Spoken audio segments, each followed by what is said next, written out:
You apologize constantly. You check your phone obsessively before bed. You laugh when someone criticizes you. Psychology reveals these aren't just quirks, they're survival mechanisms your brain created to protect you from something that hurt you deeply. And here's what most people miss: the habits you think make you polite, organized, or easygoing might actually be signs your nervous system is stuck in defense mode. Number 4 on this list.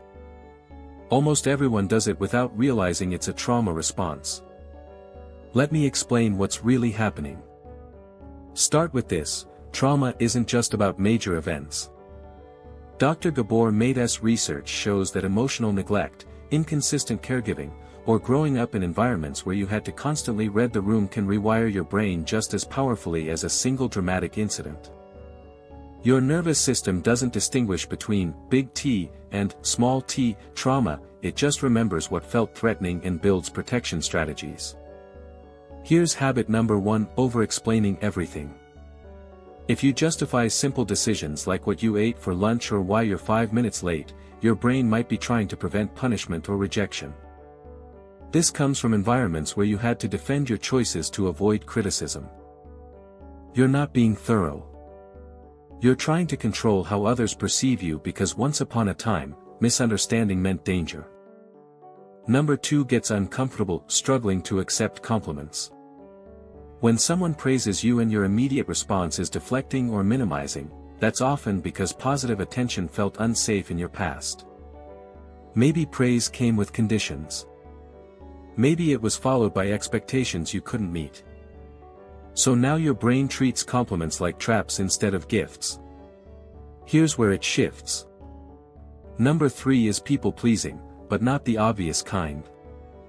I'm talking about the inability to state preferences. Someone asks where you want to eat, and you genuinely can't access what you want because your brain learned that having needs created conflict or disappointment. Research from the National Institute of Mental Health confirms that children who grew up having to prioritize others' emotional states often lose touch with their own internal compass. Now for number 4, the one you're probably doing right now.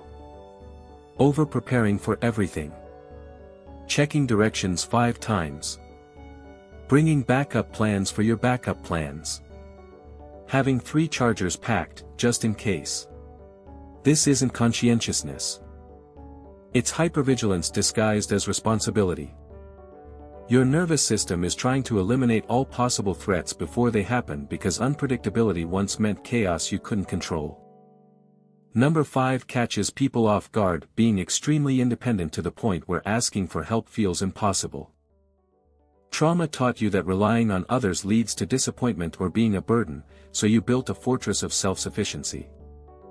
But here's the truth: humans are wired for connection. When you can't ask for help, you're not being strong, you're still protecting that younger version of yourself who learned people don't show up. Let's talk about numbers 6 through 9 quickly because they work together. Overworking yourself into exhaustion. That's proving your worth because rest once felt like laziness that got punished. Laughing or smiling during serious conversations. That's a fawn response, making yourself non-threatening when confrontation feels dangerous. Difficulty making decisions. Analysis paralysis happens when wrong choices used to have disproportionate consequences. And constantly checking if people are mad at you. That's pattern recognition from environments where mood shifts meant you were suddenly in trouble. Here's what matters: recognizing these patterns isn't about blame.